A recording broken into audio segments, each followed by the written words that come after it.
কি করছি মানে সন্ধেবেলায় ঘরে রয়েছি, বৃষ্টির ওয়েদার বাইরে, আলু চাউমিনের থেকে বেস্ট আর কিছু হতে পারে। আবার হাজবেন্ডের আজকে ডিমান্ড হলো, বাইরের তো ডেইলি কিছু না কিছু বেরালেই খাওয়াই হয়।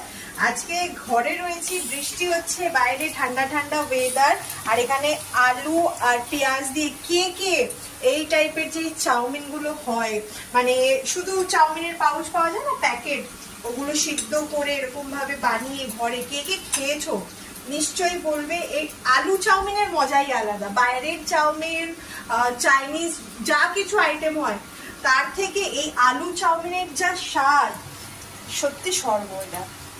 কি আর বলবো, এখন আমরা বানিয়ে নিই, বানিয়ে ফাইনাল লুক তোমাদের সাথে শেয়ার করবো। আর যাদের যাদের খাওয়ার ইচ্ছা হচ্ছে চলে আসো আমাদের বাড়িতে, একসাথে খাবো। আর ইভানের তো আজকে ঘুমই ভাঙছিল না, বাইরে এত সুন্দর ওয়েদার, ইভান আজকে পড়ে পড়ে শুধু ঘুমাচ্ছে, না খাওয়া না দাওয়া, ঘুমিয়ে রয়েছে। এই দেখো এখানে একবার দেখাও, এটা কড়া কড়া করে, আমার হাজবেন্ড না আবার নর্মাল এমনি পছন্দ করে না, একদম কড়া কড়া করে ভাজা হবে, সেইটা পছন্দ করে। ফাইনাল লুক হয়ে যায় তোমাদের দেখাবো।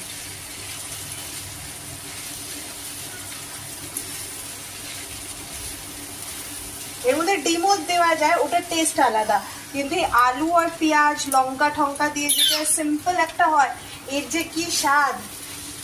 স্কুলে যাওয়ার সময় কিংবা বাড়িতে সন্ধ্যেবেলায় মা আগে অনেক এরকম টিফিন বানিয়ে দিত, তো সেটাই মানে আমার হাজবেন্ড আমার মায়ের হাতের আলু চাউমিন খেয়েছে, তো আমাকে সবসময় মানে কোনো টাইমে খেতে ইচ্ছে করলে এইরকম টাইপের আমরা বানিয়ে খাই, খুব ভালো লাগে।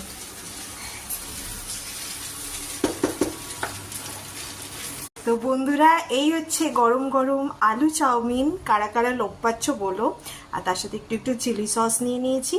তো চলো এবার হাজবেন্ডকে দেওয়া যাক।